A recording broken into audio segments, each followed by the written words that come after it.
we're going to talk about for the next hour Apollo reliability-driven IoT.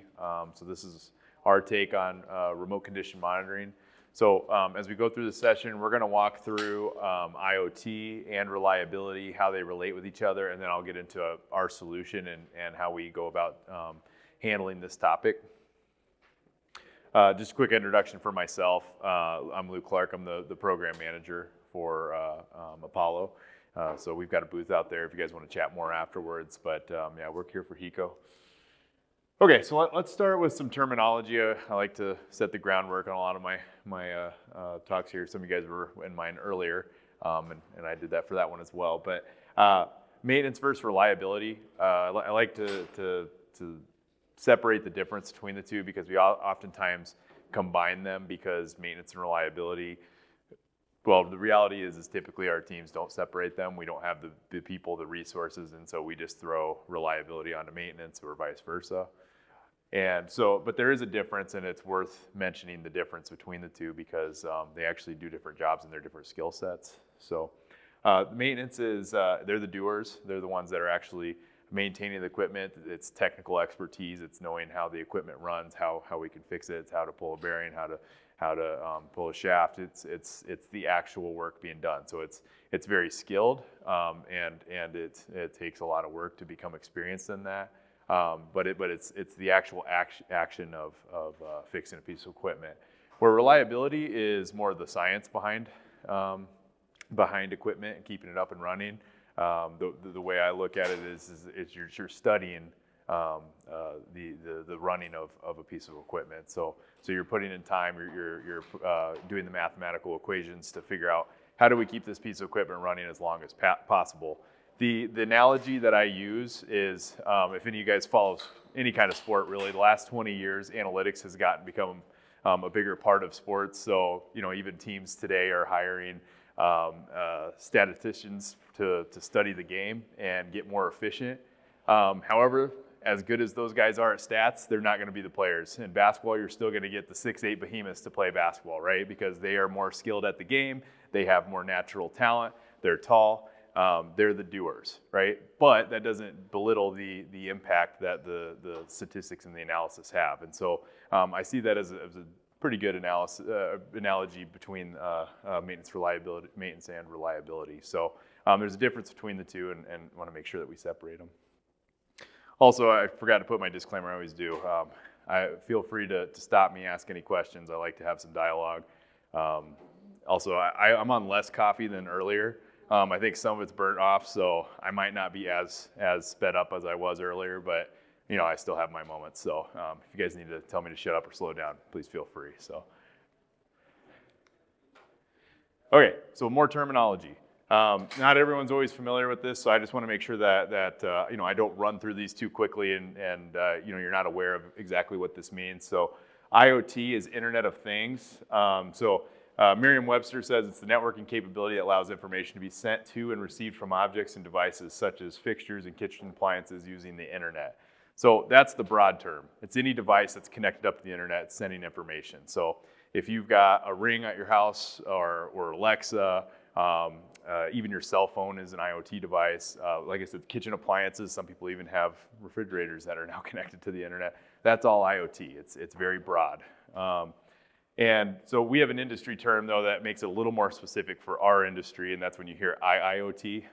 You'll hear me say IoT more often because it's a little awkward to say IoT. I find myself tripping over myself, so I'll use the more broad term more often, but IoT is what we refer to in this industry more often, and so that's the Internet of Things in industrial applications. So we're going to talk more about sensors here, but any devices that you have out in your plant that is connected up to the internet sending information.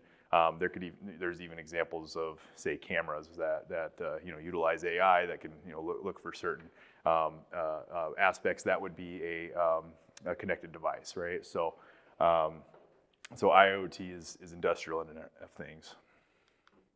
Throw out some interesting numbers. So this is the perfect way to start an IoT presentation, is to talk about how it fails all the time, right? So 74% of companies consider their IoT projects to be unsuccessful. IoT projects are being reported by their owners as unsuccessful, and this is hampering efforts to move deployments forward. that was a study done by IoT Now, which they're an online reporting outlet that does research for IoT, and so it's a high number of failures for IoT, and this is general IoT, so it's again not IIoT, so it's not specific, but speaking to what you're saying is that there's challenges. There's many challenges when it comes to IoT, and how do we resolve that, especially in an industrial space where we may be very remote, we may be in a facility that's very secure, that has thick walls, that's underground, wherever. We work in challenging environments when it comes to industrial space. So how do we resolve that? So the three major IoT failures, so there's failure to implement, there's a lack of planning. And so we got to plan ahead. There's a lot of resources that come to this because when we're going out and implementing sensors, we need to know that we have power sources. We need to know that we have connectivity, and we need to know where the equipment is. Do we need the equipment running or not? When we install it, how long is it going to take? How many people do we need? There's a lot of planning ahead just for the installation on its own. So that goes to the next point, in proper installation. Are we putting them on correctly? Are they in the right spot? Are they connecting to the correct internet and so on? So there's a lot of variables here, and then a little support. That's a major one too. So as you're implementing it, do you have the right people, the right knowledge base to even install it? So if you buy a batch of sensors, do you have the people that understand how to do that? So then failure to sustain. So even if you get it implemented, can you sustain this product? Can you keep these sensors up and running? Do you have a maintenance plan? These devices need to be maintained. They may be wireless, so they have batteries. They may be wired, so are they going to have a consistent power source? Is that going to be taken off? Let's say it's on a motor, you pull a motor off and the wire's cut, the wire plug put back on, maybe not. There's a management to these devices that we need to consider, because I can tell you really quickly, a sensor becomes useless when it's just disconnected. It just sits there and it's a cost, and eventually someone's going to come knock on your door and say, hey, remember when we bought 500 sensors? And where's the data from that? Well, we unplugged them, right? And that's a challenge in this business. So we also have lack of reporting. So for failure to sustain, do we have the right reporting structure? So let's say we got them up and running, we've got them plugged in, batteries are good, we're connected, we're getting data, but do we have the right skill set to actually analyze this information? Are we reporting back? Do we have reports on our desk? And do we have then or do we have missing technical knowledge, or do we have the technical knowledge in-house? So this all feeds in, because there's got to be some kind of decision making that feeds into it. We have to have that reporting to understand the information coming through. And so that leads me into failure to act. Who reads these reports? So this is responsibilities, this is accountability. So let's say we made it perfectly all the way through, we implemented and we're sustaining, and we have these great reports that are popping up on your desk, and they look amazing. And everyone's slapping each other in the back, but then we're not acting on them. And so we have all these reports. Again, we could still get that knock on the door and say, hey, we bought 500 sensors. We haven't acted on any of it. And so that's another failure point that we can have with IoT. So who's reading the reports? Who's the person that takes those reports, looks at them, understands the information, analyzes it, and says, here's what we're seeing out of it. And then who's the decision maker? So when you read those reports and you report back and say, hey, we found this fault, who's making a decision on that? Is that going to be something that we're going to do on our next outage? Is that something that we're going to plan ahead? Is it something we're going to just note and delay?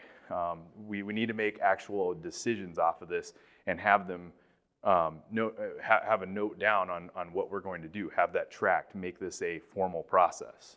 If we do that, it can be up and running, and you can say, look, all those sensors, they're showing green, they're up and they're on, and it doesn't matter.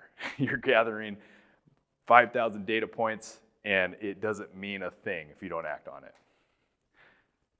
And then what are the expected actions? So you get down to the point where you're reading the reports, you're making a decision. What are the expectations? What are you getting out of it? Are you looking for faults, and then when you get the faults, are you going to put that into your planning and scheduling? Is that going to be part of your process? When you report back to leadership to say, here's the big success story, what are you going to tell them? Hey, we have downtime. We caught these faults. How are you going to celebrate success? And that's an important part of all of this, because again, if you have one of these missing, it doesn't matter. It just doesn't matter. No one's going to care unless you get the actions out of this, and you can actually prove it out. So set expectations, understand why you're doing this, and that you can report that out later on.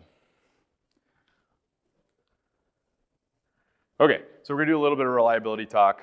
Some of you guys were in my reliability session earlier, so bear with me, but I always wanna make sure that we're touching on this, because reliability is just as important as the IoT aspect of this, because this is feeding in to the decision making that we're moving towards and creating this reliable culture. So when it comes to reliability, you first need to understand the why in reliability, and reliability value before the what.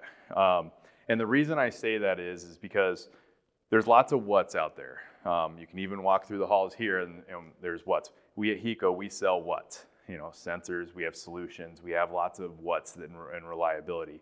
But really you need to know the why. You need to understand why you're doing this. What's your direction? What's your goal? This feeds back to what we were saying about the IoT failures.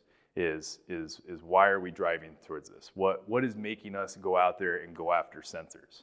Is it because of downtime? Is it because of keeping our equipment up and running for safety reasons, for environmental reasons? What's driving us? This gets back to, if you guys were in the session earlier, it's a cultural change when you're starting to talk about reliability. So what is driving this decision within your company? And that also will feed into your success. If you want to be successful at implementing a reliability solution like a remote condition monitoring, that why is just as important as anything else. Understanding why you are going after this. So just a quick case study. I won't spend too much time on this, but just an example and these are based on two examples that I've worked with. But when you're starting to think about the why and why would I do this, why would I pick a solution like this, why would I want to be more reliable, there's different factors to consider, and everyone sitting in here is probably coming from a different background. But like a large oil and gas company, for example, they have large margins, but their concerns are environmental, it's safety, it's public image, it's local and national politics. They have duties that they need to attend to when it comes to their failures, because their failures could be a spill into a river or an ocean, and so their concerns are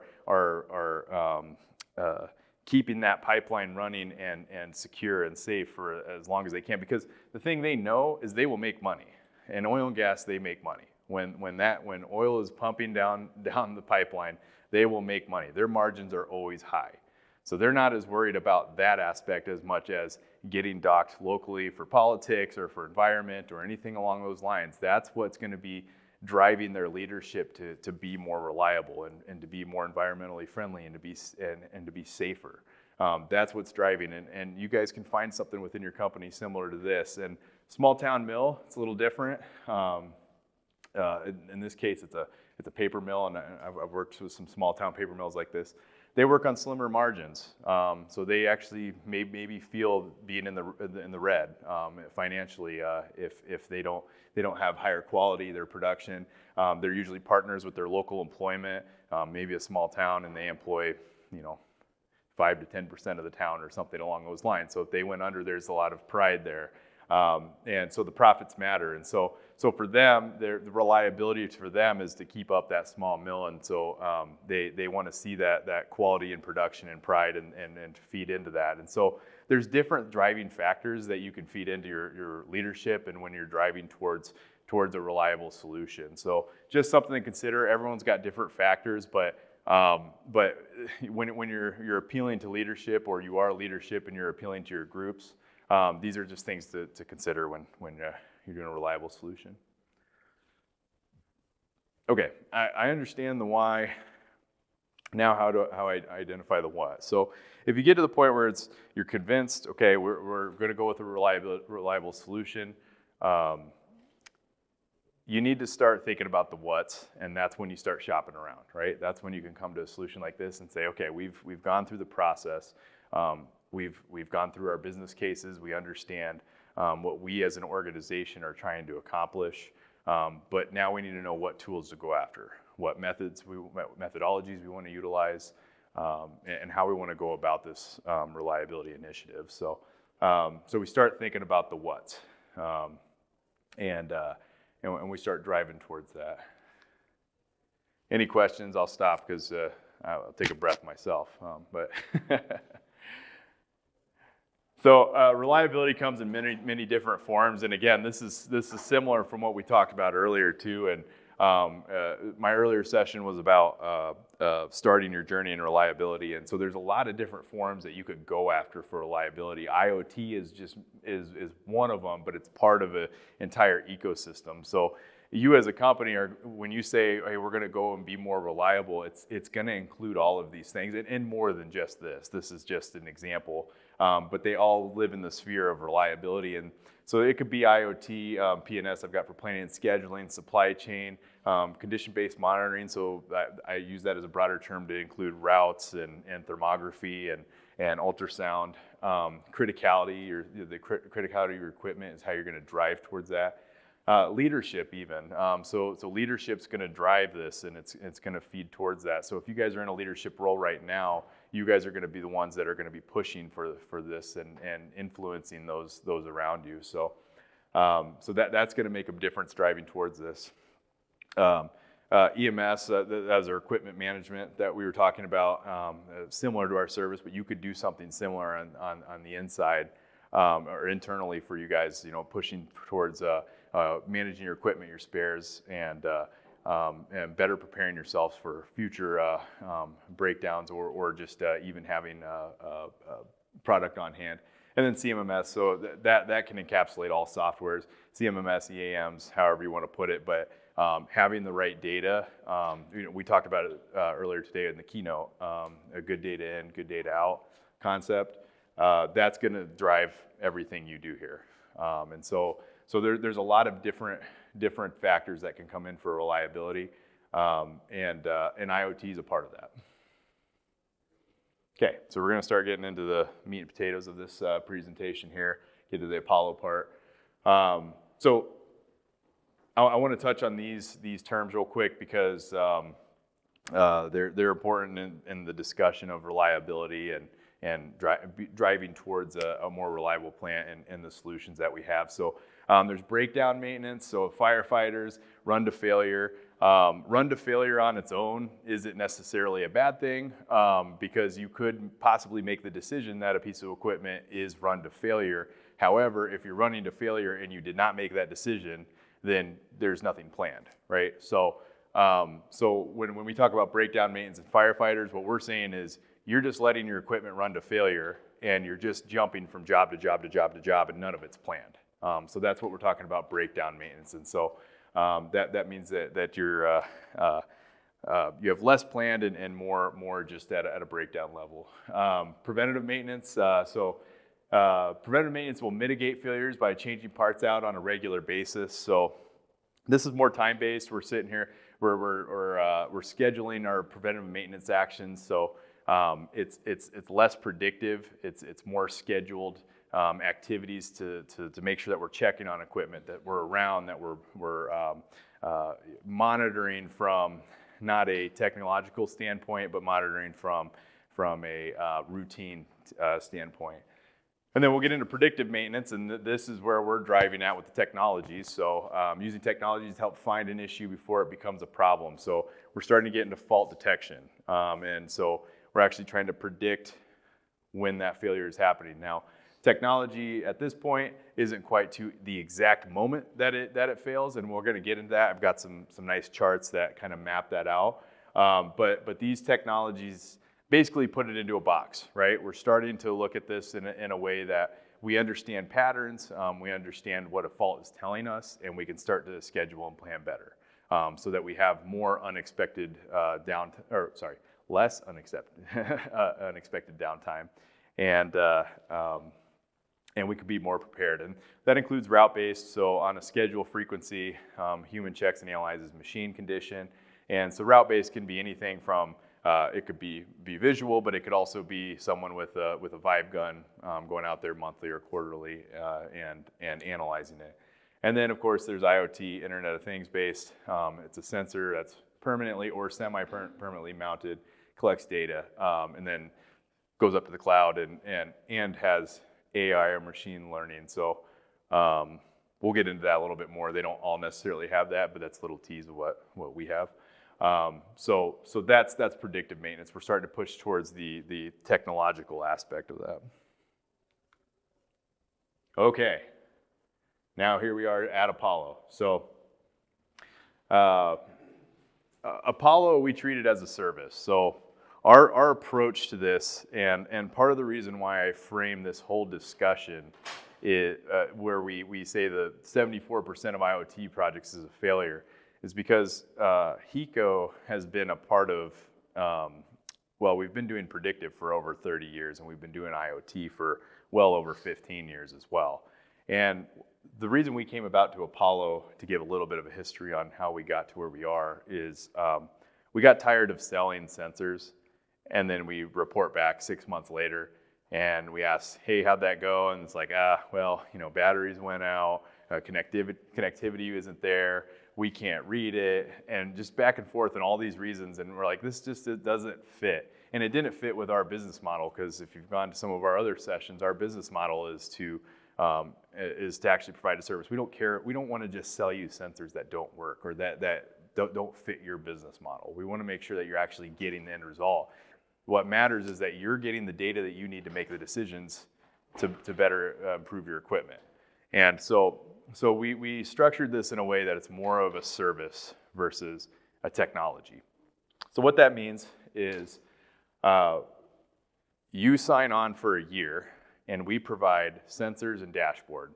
We partnered with a company named Relayer, and they are an IoT-based company, and they provide us with the sensors and the dashboard. And what that does is it allows us to focus on the equipment side. So you'll get all of our expertise. You'll have our analysts. You'll be front-facing with us. You'll be working with us, but then they can handle the technology side.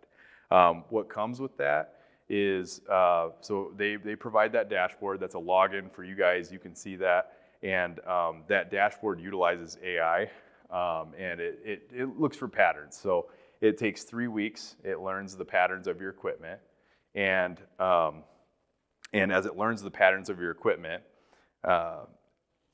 AI is as strong as AI is. And so what it does is it tells you, hey, something's out of pattern. And what that does is it alerts our analysts to go in and look at the data and say, okay, what kind of fault is this? It'll tell us there's potentially a defect found. And so that's another layer of monitoring for your equipment, on top of the fact that our analysts will log in every day and look at your equipment. So you'll have a multi-tiered level of analysis. Now the other part is, so the failure points that we talked about earlier is implementation and sustainability, is that we take the service level through the whole process.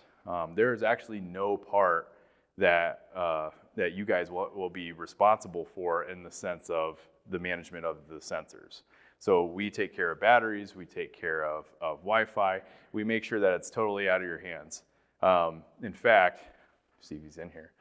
One of our current clients, he's not sitting in here right now, but I was showing him some new functionality in the dashboard one time, and he kind of stopped me. He goes, I'll be honest. He goes, I never even log into the dashboard because I know you guys are always looking at it and will let me know if anything changes. So I was like, hey, that's great. That's what we're going for, right? And so the idea is to really take the responsibility of keeping these up and running and let us take that. The other value to that is that, as we all know, hiring people is difficult right now. There's very slim margins when it comes to getting good people and trained people, and it takes a while to get someone up to a vibe 2 or 3, which is all of our analysts are at least 2 or up, and most of them are at 3 at this point. And so you may hire 1 or 2 in, you may train them, but the reality is they leave. It happens. And so if you have 1 and they leave, then you have none, right? And we face that challenge too. It happens to us, but we just happen to have a pool of analysts, right? So you guys will always have a dedicated analyst, one that you can email, you can call, and they will reach out to you. They'll give you a monthly trends report, and they'll go back and forth and give you information. So you'll have that dedicated analyst that's always looking at your data. And so you've got that asset health monitoring. You've got our service domain and expertise. Our reports come with recommendations from all of the past experience that we have.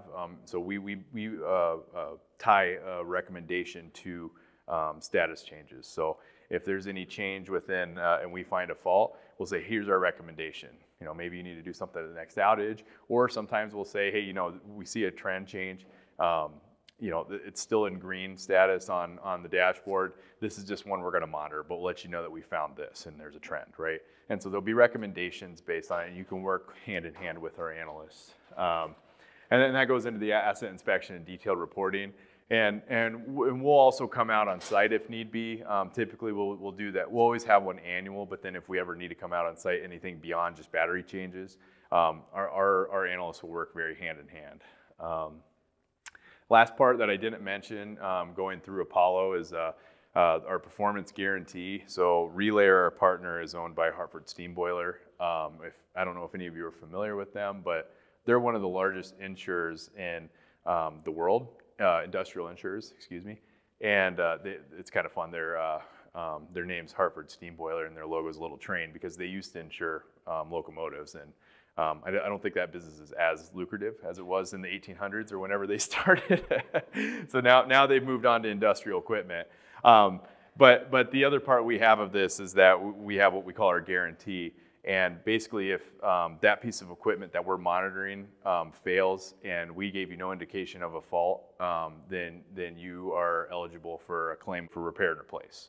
No downtime. We're not doing that, but repair and replace. So it kind of backs what we say is that we're going to find this information and let you guys know ahead of time of a fault. And if that doesn't happen, then you guys have some backing for that. So just a little added incentive to back up the service itself.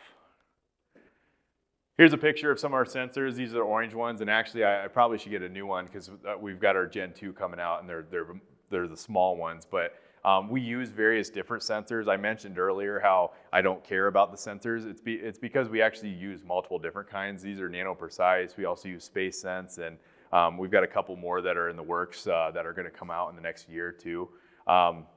And so the idea behind the not caring about sensors is that we try to just find the best sensors for the best solution. And what we found is some sensors work in better environments, some work better in wet environments, some are better outside than inside, some have better connectivity, and some stronger battery life. So we try to use the best solution for the right environment. And so that's constantly changing. And every time a new sensor comes out, we actually will install that for you guys at no extra charge. So what we say is that that's OpEx versus CapEx. So rather than going and buying 500 sensors that are yours, and sensors tend to update every couple years. New technology is always coming out for sensors. Every couple years there's something new, right? Better connectivity, better life, more readings, whatever it is. There's the new and improved one. In this case, you would have a set price. You know exactly what the cost is each year, and even when new sensors come out, we'll come around and update them. So you don't have to worry about that aspect of it. But this is an example here of what that would look like. So we got the sensors on each side of the bearing. This is a smaller example. A bigger one would have 4. So just to give you an idea, that's beautiful Kalamazoo Hills in the background. Okay, so I want to talk a little bit about the process. So when we talk with potential clients about moving towards an Apollo, we try to get a good idea of where you are, where you want to be, and what we can accomplish. So this is one of our charts that we utilize here. And so I mentioned earlier about the breakdown, maintenance, and predictive and corrective, and so this feeds into that a little bit here, and the goal is to obviously get where the optimum is. So predictive, you can see what this accomplishes is we're getting our excessive planned downtime down a little lower.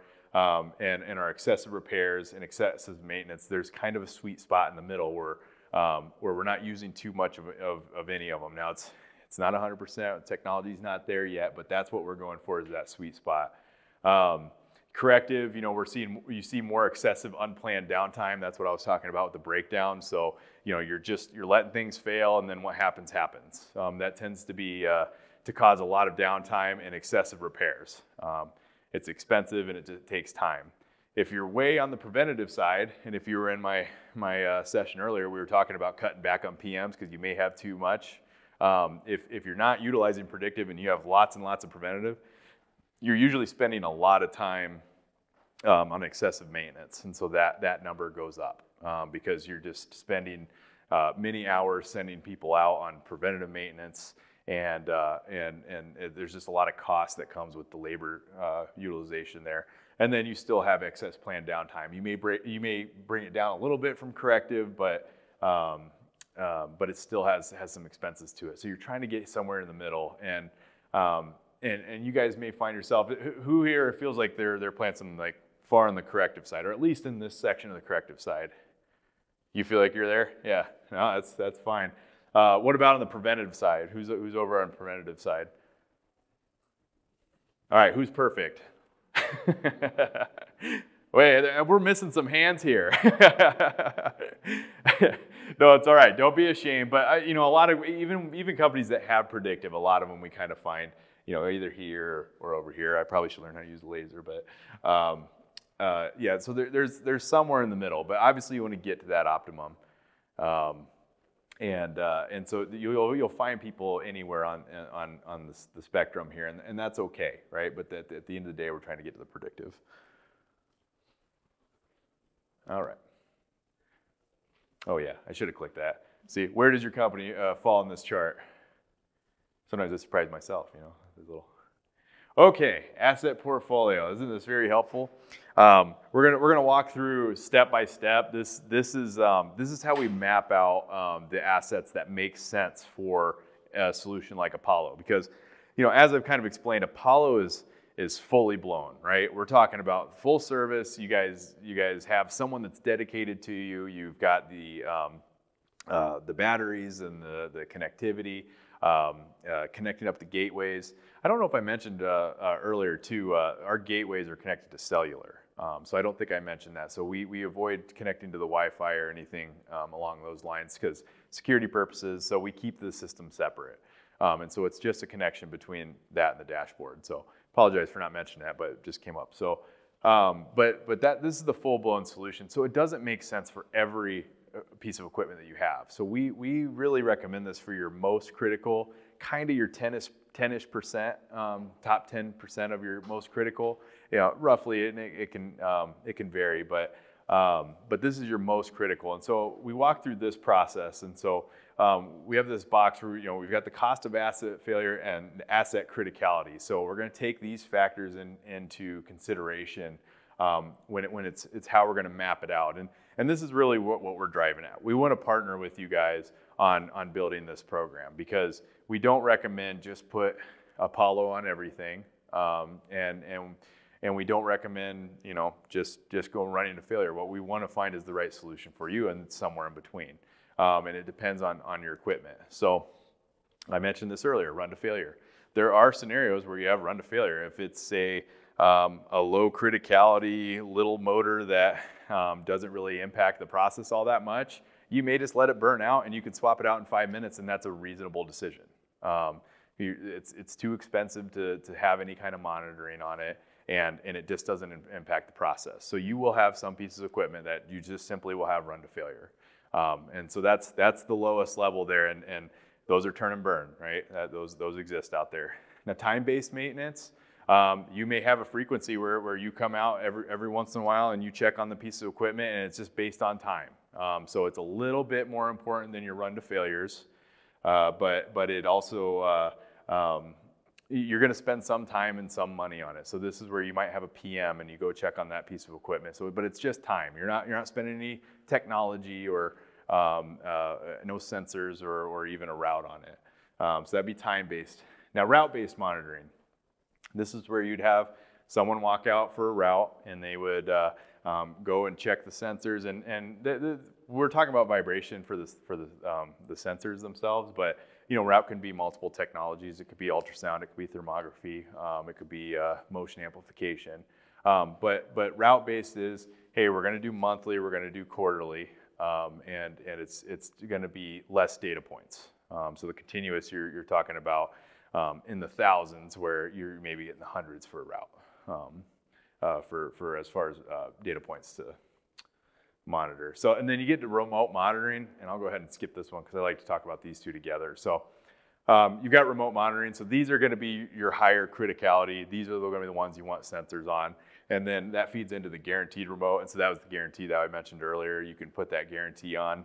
For Apollo, you can choose whether to have that on there or not. So that's up to you guys if we go down the path of doing that. So that's a decision, and that's why we separate it. But you get up to this top percentage of your assets, and you say, okay, we need remote monitoring. We need continuous monitoring. We need to make sure that we have the time, the data of time for, if I want to see, hey, what happened in May of 2023, I can go back and look at that data. I can look back at the exact date of that data and say what happened on that day. If you're doing route, you're dependent on the day that they came out. So if they came out May 13th, but something happened on May 16th, then you don't have that information, which again is okay. If that route base, if that's sitting there, that's your middle of the road equipment. And that may be fine. That may be a risk worth taking because it's not as critical to the process. It's not overly expensive. It's maybe easier to repair. Many different factors will feed into that to why it may be more of a route based. But that remote monitoring, we're looking for your very most critical assets. So yeah, we use this, and there's the risk mitigation. And so you're talking about the risk of having that piece of equipment. So we use this to help map them. And we look at the best approach to work with you guys. So yeah, just to kind of wrap up and talk about just the high level of Apollo. When we're mapping our assets here and we're going through the route and time base and run to failure and remote monitoring, we recommend this layered approach for the very purpose of this is the best solution for you guys. And I talk about Apollo specifically, but if you go out to the table over here, we have our whole predictive services group, and we work hand in hand together. Something interesting that we do when we work together is that we'll have our route analysts that go out, and they'll be doing routes. And if we see something on Apollo, we'll reach out to them and say, hey, I know you're out of route. Can we see your thermography data, or see your ultrasound data, or see even your route data, and make some comparisons? And so we can see, because one advantage you may have from a vibration route is that they actually get a little more precise than the sensors do. So if you have some of ours that do both, you can actually make some comparisons. And so that's why we try to partner up, and even if you guys are doing route yourself, we can work on you too with that as well. So it really depends on the solution and what we're trying to drive at.